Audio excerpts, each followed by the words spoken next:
Hi everyone, I'm Cheryl and welcome to the Sewing Room channel. And this is your tip of the week. A while back, a viewer left a comment that she was very frustrated with trying to put her fusible interfacing on the back of the fabric. She was having problems with a lot of lifting and bubbling. Well, let's first go over the basic steps of fusing this onto the fabric.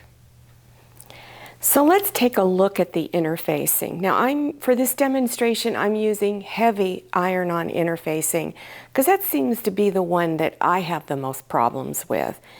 So you have a dull side on one side, and then on the shiny side is where the glue is. Now your fabric, this is the front side of the fabric, or often called right side. And then here is the wrong side, or back side, or not so pretty side. You're going to put the shiny glue side on top of your fabric. And then you take a cloth, and it needs to be a damp cloth. So what I usually do is I keep a spray bottle of water and then just really douse it really good. Okay, you can't oversaturate this. Okay, then the instructions tell you to take your iron and hold it in place for anywhere from 8 to 12 seconds. It all depends on what your manufacturer says. I usually hold mine 15 seconds, sometimes 20 seconds. Then lift and you move it again. And you keep doing that until it's completely fused on. And then I'll just kind of go back and forth just to make sure I got all of the edges.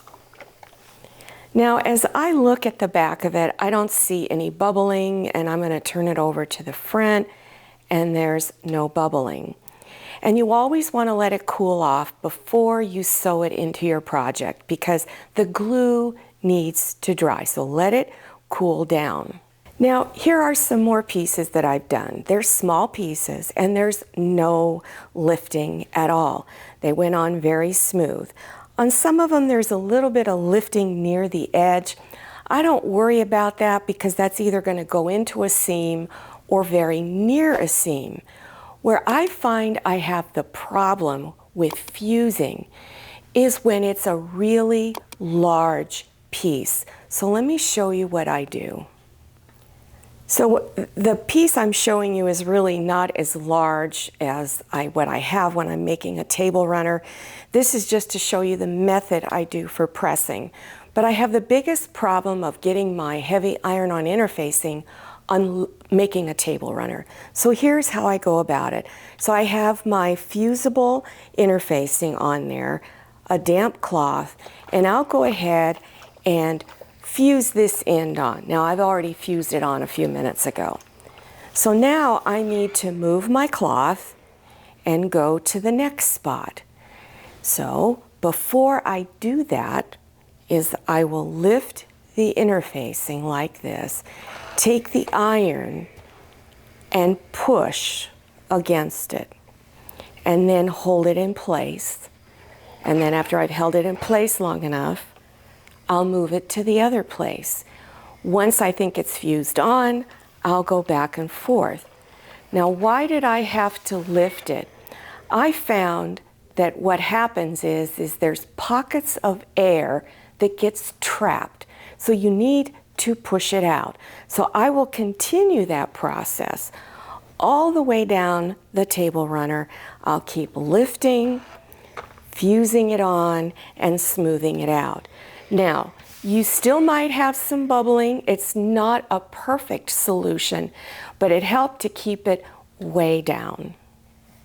Have you ever had a problem with putting the interfacing on and then you've stitched it to some other fabric and then you want to press those seams open and they just don't seem to lay flat because it's so thick? You have the interfacing all the way out to the edge and it's just adding extra bulk. So here's a suggestion.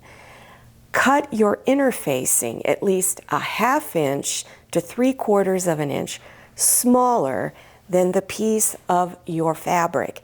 and then center it on your fabric. Make sure you have the same amount of fabric sticking out on all 4 edges, and then fuse it on. And that'll help to keep your seams a little thinner so they're easier to press flat. If you use a lot of interfacing like I do, you probably have a lot of pieces like this, small pieces. Well, you don't want to throw them away because they still are good. So what I do, I stitch them together. And I'll take, now make sure before you stitch them together that you have either both dull sides up or both shiny sides up. You don't want it to be different. Otherwise, when you go to fuse it on, one side's not going to fuse. So you make sure the edge is straight and you bring them together, and then you're going to do a zigzag stitch down that center. Now you keep the center here, this seam, right in the center of your presser foot. So let me show you an example. Now I hope you can see this. Because this is white, it's really important you use white thread.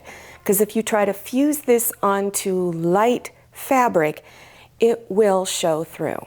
Now here I widened my zigzag stitch all the way out as far as it will go, and I lengthened the stitch, but it still wasn't enough.